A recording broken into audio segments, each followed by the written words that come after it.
बहुत समय पहले की बात है जब केदार खंड में अनुशासित ऋषि मुनियों का तपस्वी जीवन व्यतीत होता था।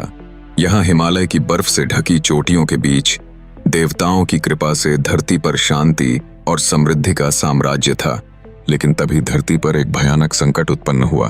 काल सर्प नामक एक विशाल राक्षस, जो आधा नाग और आधा असुर था, अपने जहरीले सांसों के साथ प्रकट हुआ। इस दुष्ट का आगमन नदियों को सूखाने, जंगलों को जलाने और मनुष्य जाति को भयभीत करने के लिए था। जब सारी धरती अंधकार में डूबने लगी तो देवताओं ने कैलाश पर्वत की ओर अपने कल्याण के लिए अपनी प्रार्थनाएं भेजी। उन्होंने भगवान शिव से गुहार लगाई, हे महादेव, केवल आप ही इस विकराल काल सर्प का अंत कर सकते हैं।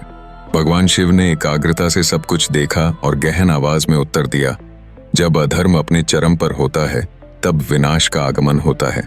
मैं इस राक्षस का अंत करूंगा। भगवान शिव ने अपने शरीर को भस्म से ढक लिया और अपने गले में नागों की माला सजाई।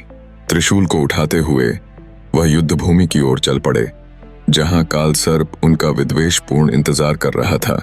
युद्ध की थीम ऐसी थी कि पाताल और पृथ्वी के बीच एक गहन अंधकार में दो शक्तियां भिड़ गईं। काल सर्प ने अपने जहर की आग उगली, लेकिन भगवान शिव ने उसे रोक लिया। पर्वतों को तोड़ने की उसकी कोशिश को शिव ने अपने त्रिशूल से धराशायी कर दिया। जब काल सर्प और भी उग्र हुआ, तब भगवान शिव ने अपनी तीसरी आंख खोली।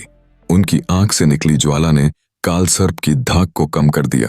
अंततः भगवान शिव ने त्रिशूल से काल सर्प को भेद दिया तो उसने तड़पते हुए कहा, हे महादेव, मुझे मोक्ष दो। भगवान शिव ने कहा, पापियों को क्षमा नहीं की जा सकती, लेकिन मोक्ष का मार्ग यहाँ है। और जब युद्ध की समाप्ति हुई तो पृथ्वी पुनः हरी भरी हो गई। देवताओं ने प्रभु शिव की स्तुति की और कहा, आपका मार्गदर्शन सदा हमारे साथ है। ये भगवान शिव ने यह सुनिश्चित किया कि वह जब भी खतरा बढ़ेगा तब वह प्रकट होकर अपने भक्तों की रक्षा करेंगे। इस कहानी से हमें सीखने को मिलता है कि अधर्म कितने ही शक्तिशाली क्यों न हो, सत्य और भगवान शिव की शक्ति के आगे टिक नहीं सकते।